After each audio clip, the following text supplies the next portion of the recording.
Heroes New Earth. So this team, obviously a lot of questions like, what the hell is going to happen to the team? Well, we see here, at least for the temporary fix. For Cycle 3, they're playing with this roster here of what is Slapped, Panny, Macera, Matthias, and Fabelli currently. Now, to make it very clear, and from my understanding, this is not going to be something that's like a new team moving forward. This is really just a temporary team for the time being. So, anyways, here we are. We're excited to see what they do. I know Slapped especially does have a large fan base here, so always excited to see how he does. But a lot of changes from the roster to just like roles and everything, so I don't know what to expect. I do know that Complexity is coming off a pretty good victory, and obviously they are a strong team, to say the least. So, anyways, joined by St. Rocks once again. Saying, how are you expecting, or are you looking forward to seeing X-Sync here? And what I mean, I've seen them, and you know they lost to, was it Revo or was it Recent Gaming? I think Recent Gaming, right? Yeah, They it lost was. to Yeah. the Parallax. Yeah, already they're losing to like I'm not blaming anyone by saying that they're a bottom tier diamond team. That's their positioning. That's been their positioning. Recent Gaming, that is, and they lost. X-Sync lost to that. So going up against Complexity, who is definitely considered a top tier diamond team, it's gonna be a tough battle for them. I hope to see some fun picks from them. I really love to see Slap just branch out and pick some fun picks. But it looks very standard to me. Even at Clang's here. Something his former captain would never do in Insania. Made that very Yeah. clear, but hey, he's gone. He's not the drafter anymore, so I mean, Slapped it's a is. strong lineup. It's a good lineup as well to have Clanks behind a Tempest and a Prisoner. Definitely strong, but not what I wanted from Team Slab here. Yeah. Come on, guys. Well, Let's bring some new sick strats or something. But yeah, all right. So, Doctor Andrew and Midas and Bubbles and Warbeast. I'm not sure. Did you go over the draft? no, we we were talking about the No. team and everything. So I mean, we as you're getting at though, kind. I mean, we see the lineups. It's Tempest, Aluna, Prisoner, Magnus, and Clank. Sure enough, for Legion team, you got Doctor Pulsar, Andromeda, Midas, Bubbles, and the Warbeast coming out for Yes. Complexity. So yeah, I mean, you look at the makeup. Actually, I mean, this Legion side, it's actually a very good makeup. They got the hard carry. They got great team fight potential. I mean, the lanes seem like they should set up pretty well here. So, I mean, the draft actually is looking fairly strong as you're getting at. It's just, it's not the fun, exciting thing that we were looking for, perhaps. But, what's going on here? Bubbles is going to see them coming. So, But Bubbles is one of those heroes that's just gonna. Okay, there. Oh, he got stunned on he's Magnus. dead. Yep. Fuzzy. Yeah. There you go. He should have played it. That's the thing though. He could have played it safe. He could have just shelled as soon as he saw them. He decided not to. Trying to, I don't know, squeeze some, try to juke some spells, go for the big plays, and it did not pay off. Yeah, Slat has a really strong team, and also something if you watch the chat, Slat was talking about how they lost to Recent Gaming 2-0 because he was carry. Yeah. He's playing the Tempest now, and I'm happy to see that branching out and playing a new role. That's fine. There needs to be room for that in a competitive game, but with that short amount of time for Slat, I think it's smart for him to stay in the jungle role while he's captaining as well, because captaining is also something new to him. So I like this decision from him, going back to his roots here. Well, the greatest thing about that, too, is that Fabelli is a natural carry player as well. I mean, he has a lot of history doing this, and he's not a name that we necessarily see a lot in the competitive scene, but he's definitely had history. I mean, we know the name, and he's been around since Season 1 even. So, seeing him on the Clanks, yeah, that is what threw me off yesterday, as you're pointing out. Yeah, Zlapt was playing the carry in both of those games, and I mean, sure, he's obviously a great player, and by all means can in the end. But exactly, in the tournament environment, you're placing off a true team here who's definitely here to win. Probably best to go with more of the comfortable thing rather than trying those different things here. So, I mean, when you're captaining it for a team, you have to branch out from just playing your own game. You can't sit and focus on last hitting and what's good for yourself. If you're an in-game captain, you need to watch the entire you need to watch the entire game all the time, spread out your field of vision, and so it makes it's hard to play a new role in that kind of environment. So if you want to captain something, you should be captaining from a role that you're comfortable in, a role where you have where you feel yourself having extra time to sit and think through the hard questions, like when do we do Kong? When do we pick up these items? What do we do if someone gets killed? And how do we try to kill someone? How do we get the objectives down? And that's not easy, an easy train to follow, train of thought. If you're busy like trying to, God damn it, I can't land these last hits on Mage Bean. What do I do? Then all of a sudden you're gonna get off rail, and your team is gonna find itself without a leader. So yeah, I like this. Yeah, no, it definitely makes sense here for them for sure. So obviously we're in a pause here for Billy, waiting to come back here. And again, obviously getting the Bloodlust skill on top of that. Again, they're having fun with it. They're talking on chat a lot. That's the thing. If I think that's a great attitude for them to take specifically. Obviously, don't have very high expectations. I mean. But at the same time, this is definitely a makeup of players that they can beat you if you're not careful. So, complexity, sure, they are one of the more obviously powerful teams, and including being the Cycle 1 champion. So, but the last thing you want to do is, underestimate your opponents here, and which I'm sure they're not. But that's obviously worth noting here. So, I'm not even reading chat, so. I saw my name. I'm not following it as well. Yeah, they're having a good time in chat. But like Sarah rang for complexity just a couple of days ago, and he did a really good job in a scrim. Like he was dominating for complexity. So they definitely know there's some power packed in this player. And already there, they're gonna have respect from Sarah. Feeling it from feeling the power close nearby. And also like he's been on the top tier team for like I don't know how long, like a year or something. He's definitely also a capable player. And then Matthias as well. Like I mean, I don't even have to defend Matthias' skills. He's been proving that for a long time that he is definitely up there with the very best. Yeah. And then we got Penny, who's I mean, there's a lot of fluctuating opinions about Penny and his skill, but you know what? I find him to be a very consistent support. He does his job. He might die a little bit on the side, but that's a flavor that Penny comes with, and I still think he's a good player. Yeah, I mean he's played on the top level a lot because whether it's a skill set, whether it's because he just happens to know a lot of the players, is friendly with them. I mean, but just simply being able to play in that environment a lot more than most can say, I mean, is definitely value there for sure. So he is a very solid support player himself. He is routine. Yeah.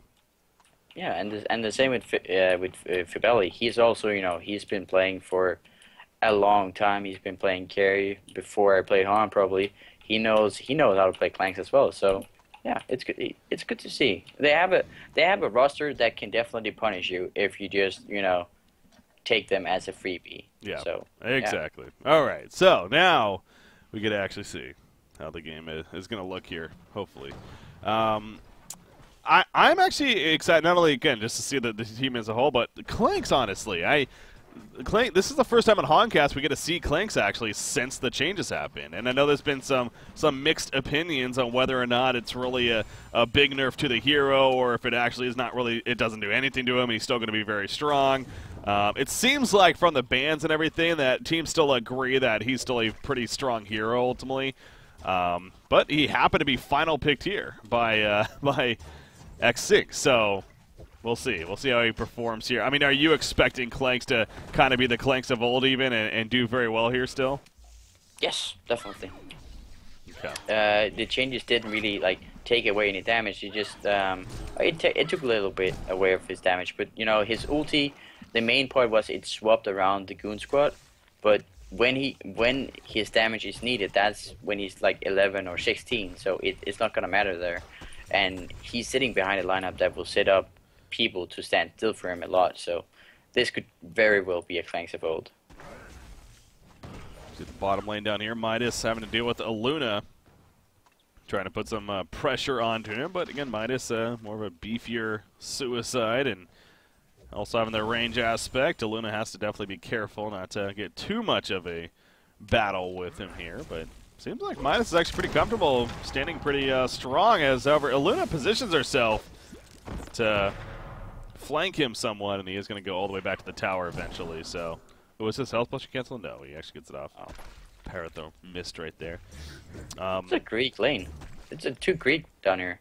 That's the first time in Han's history I feel like I can say that this lane is all Greek. Fibelli does have a brother, Fibunko, that actually. Yeah, but they didn't lane. They didn't lane. He was like. I guess so. Always... Yeah. That's a good point. Yeah, no, Fibelli's actually the younger of the brothers too. I don't know why. I always figured Fibelli for the older one, but. He's the more mature one for sure. I can tell you that already. Oh, yeah. he's the more mature one. Yeah, one of the great brother combinations we've had in the Han. One of them lesser known for sure, but we've actually had some pretty good brother combinations when you think about it throughout Han's history. It's really cool. So definitely. Anyways, top lane. No, Dr. Repulsor just tanking the creep wave up here. Looks like having to wait for the next one to come in, but I assume Formless is doing great up here. 15 and 6 so far. Magnus obviously just managed to have 6 creep kills actually, but overall being boxed out pretty heavily here.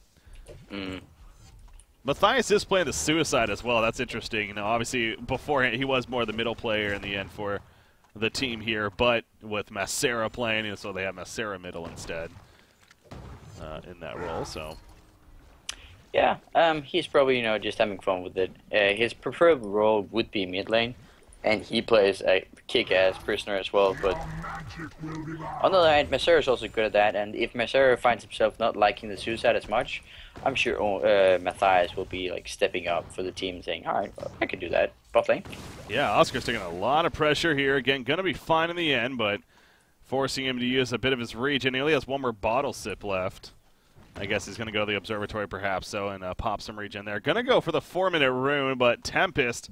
I mean, one of the X-Sync, that was definitely one of the best things they were known for is rune control, and Slapped is definitely, and hell, Matthias happens to be the other one at the top lane. He picks up the illusion, so guarantee his Slapp's making it a priority here to have that rune control on point. And they do so at least for the 4-minute rune currently, so good to see there.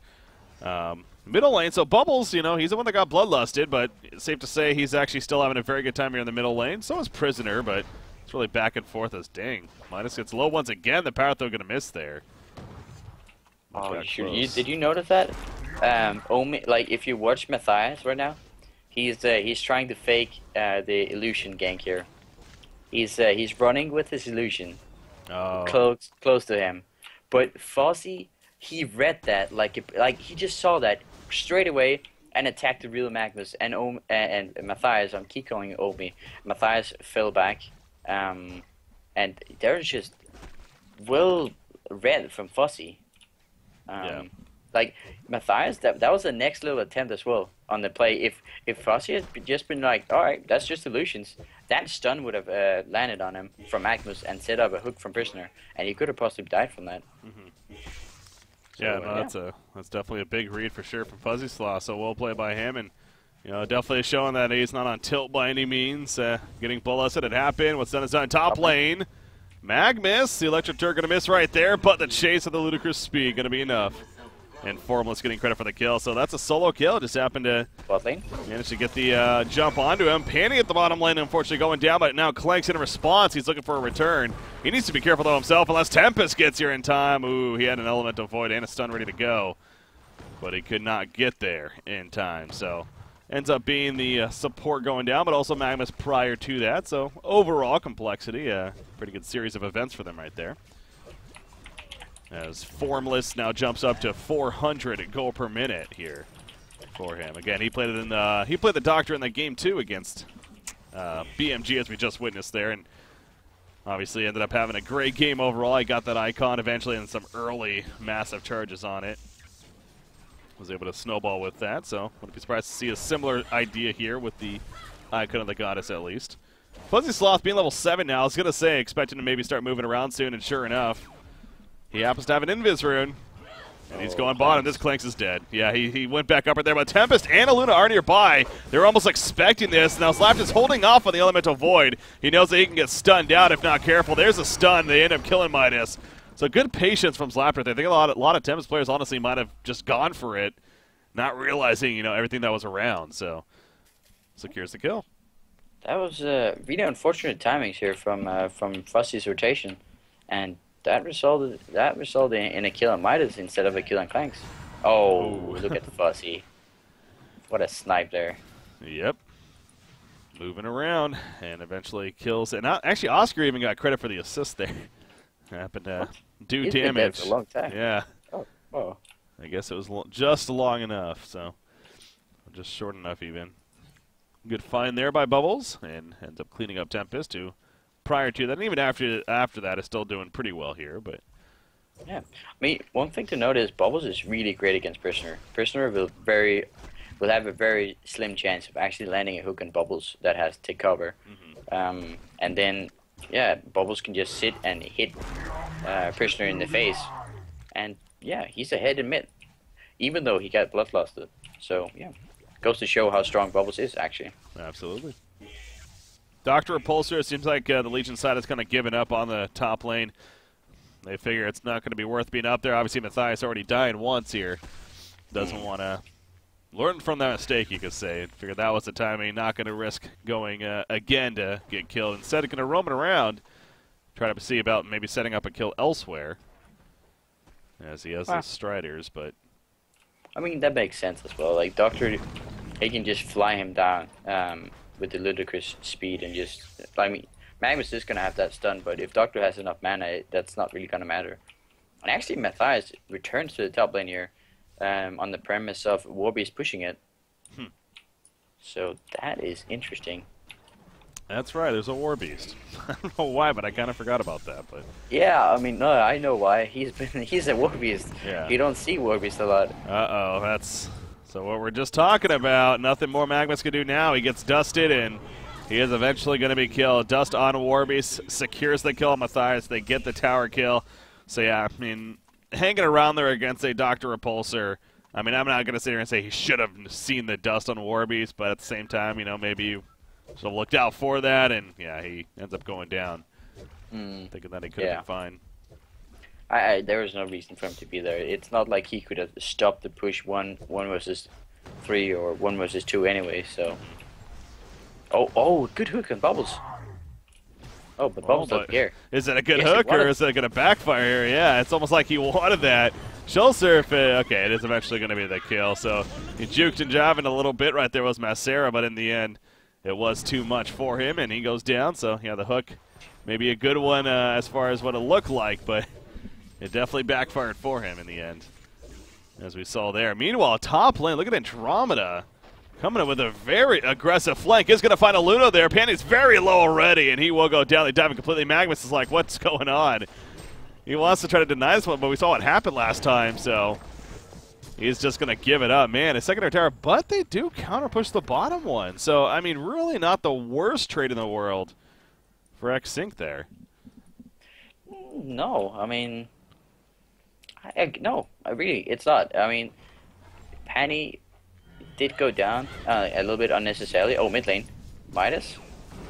Going to find a kill. Transmute? No, probably not going to be a kill. In fact, Prison Break coming out. Now, Midas is the one that needs to be careful himself. Oh, Power Throw connects. That might cut it. Yep, it caught him off guard. I don't think Oscar was expecting that. He figured he might have been fine, but nice Power Throw from Penny. Yeah, oh no, Penny. Oh, yes, Penny. Alright, Oh. no. Okay. Okay. Yeah. Well, Oh, that was a very quick ward counter, so yeah. that's something. Unfortunate there, but still the right idea. At least he didn't feed and run up there in the hill, because that could have been really deadly for him. Yeah. But If they had spotted him, the Dr. Crew just like made quick process of him. yeah, But yeah, I'm not sure. Like, yeah, it looks like with the Warbeast down, you often don't really want to do a lot more than just pushing a little bit. But since they also have a Doctor, that's going to be very farmed. I don't know. I feel like they have a lot of room to play ball on Complexity's side.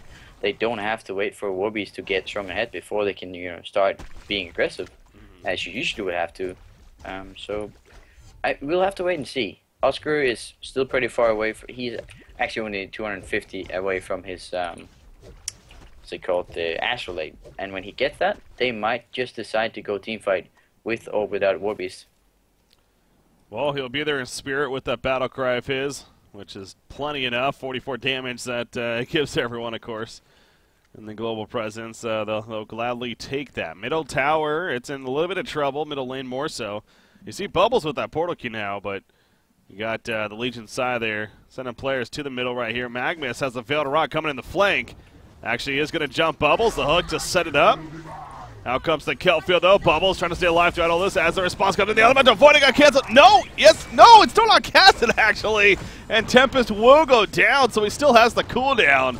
But in the end, he does fall. And there's the Astrolabe heal. A beautiful one at that. Magnus goes down. Down goes Clanks, who got there late. Oh, that was so close to setting up there for X-Sync. But it just came up short. Man, Tempest, he was in the animation. And he got stunned prior to actually using it. With the elemental void there, so. He was, I mean, I guess maybe that's a blessing in disguise, as you might put it. Because, you know, he could have gotten the ulti off and it would have gotten cancelled like a millisecond later. So maybe he's happy about that in the end. Yeah. Because the Andrew stun, you know, it has some travel time after all.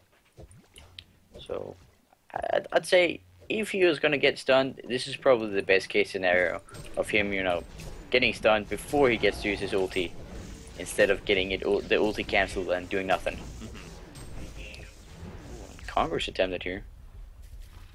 Yeah, they're not going to fully go for it, though. It's maybe still a little too early in the game. We're only 13.5 minutes in. I mean, Warbeast, obviously, with the missile skill especially, is pretty good for it, but it's still a little too risky, they say, and we'll fall back from here. So, yeah, can't forget about Clanks, though. I mean, sure, he died right there, but he does have the Thunderclaw, and Fabelli, again, has history of being a very solid carry player.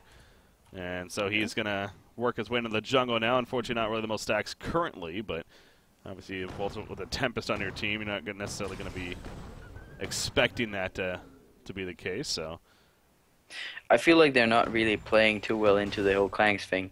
Clanks works really well for recent gaming, or Evil Corporation, due to the fact that Imberboy always has a triple stack Ancients when he finishes his timings on the Thunderclaw, and that just explodes his farm.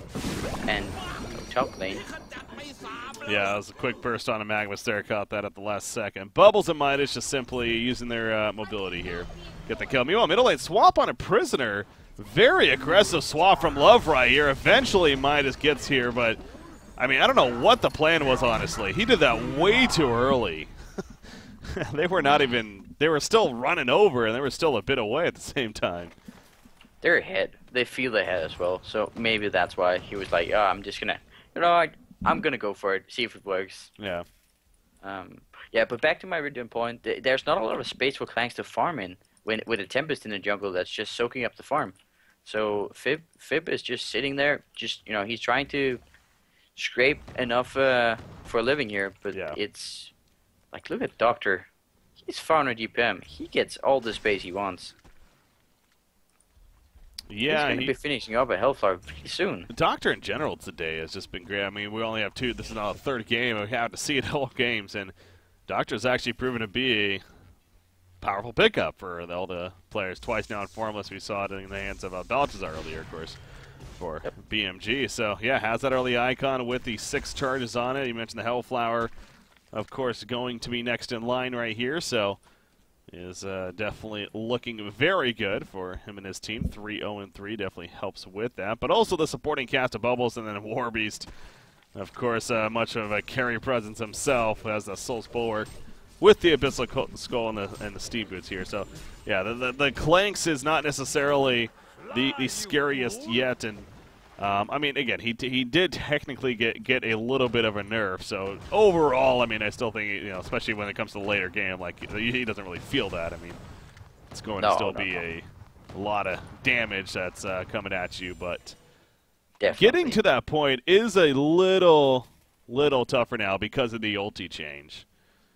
It's true. So. He is not just gonna like face roll everything in his path. And you know that's definitely a solid change in my opinion. Yeah. Um, but yeah, I mean, no matter like near or old, if Clanks doesn't get the space to farm, he's not gonna win. That's just a fact. He's not just like you don't just pick Clanks and win the game. You pick Clanks, you play Clanks really well, and you win the game. That's how it works. That's how it's worked for a long time. And right now, it's Fibeli is just not getting the space here to farm more than 360. Yeah. Wow, Tempest. I don't even know. Like, I'm pretty sure just Dr. Bolster just was like, you know, I'm just going to try to see if I can catch somebody, and he happened to go right on top of Tempest here in the jungle as soon as they finished Kongor. So that was just good timing and good. Happened to work out very well on his part. You have a lot of freedom on Doctor when you have a token. Oh, yeah. Oh, and Panny's going to pour it out. Yeah, he's good there. And yeah, you saw last game, the game with Balthasar just played earlier today. He also he went a little bit YOLO there on Doctor as well when he had the token, because that's what you can do. You don't have to be afraid of dying, because you're gonna spend your mana on them, you're gonna deal damage, they're gonna kill you, you're gonna pop right back up and be able to either get out or kill them. Yeah. Absolutely. And 18 minutes in right now, you see the bottom tower is gonna fall there in favor of complexity, but definitely seems like X-Sync, they're falling, well, they're falling a bit behind now. They counter push the top tower at least, but look at this. Meanwhile, Bubbles runs right into Magnus with the Veiled Rot. Bubbles had it, that is. A shell server. Oh, he misses, actually. But now he's going to throw out the Calfield as Prisoner jumps in. There is no support currently for Bubbles, but that's why he's so good against Prisoner. Just pops to take cover, and he's good to go. He's going. Oh, wow. Yeah, he tried to TP out. He did not pick up that he had a tablet. He's going to portal key, and actually I think he will be fine in the end. But meanwhile, Fabelli gets picked off, by the way, as he was trying to just farm. Well, I mean, look at where he was. He's just farming a very safe jungle camper where you'd expect to be. Yep. Not the case, though. And he gets found. Yeah. Game is looking pretty tough here. Doctor just finished his Hellflower. That's a Hellflower icon before the 20-minute. That's gonna hurt. And you know what, Tempest? Yeah. Doctor's going for it. Doctor's just snowballing here, man. He's just so far ahead now. Oh, the stuns are going to be enough. Wow. Yeah. Okay. Not enough mana to use his ulti to catch him. Yeah. Well, a little bit of something there, but I mean, Tempest does have the portal key. He's working on the Shrunken Head, which will mean Andromeda would be the only thing that could stop him. So if he manages to get that combination here, and then that Shrunken Head on Clanks, and they're able to get a big God Hole and set up Clanks to just sit back and launch an auto attacks with the Magnus Eruption. I mean, definitely, again, the team fight, the Wombo combo potential is there on this side. So, yeah, Clanks again, this Warda side here. You got to wonder if they figure that award might be there, because several times now Doctor's flown into this area and tried to set up kills. So Magnus on top lane. Uh-oh. God, Doctor comes flying in. Hellflower's applied. And it's going to be enough.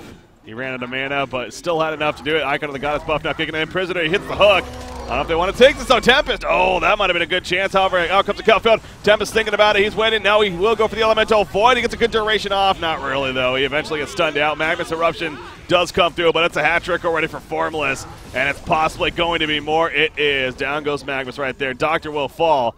But again, he's back to full life and full mana. He says, thank you very much. And he goes now for the tower. So 18 charges on that Icon of the Goddess here. And the lead, its biggest since the beginning of this game. And actually, it's going to be more. Prisoner, he's going to be picked up.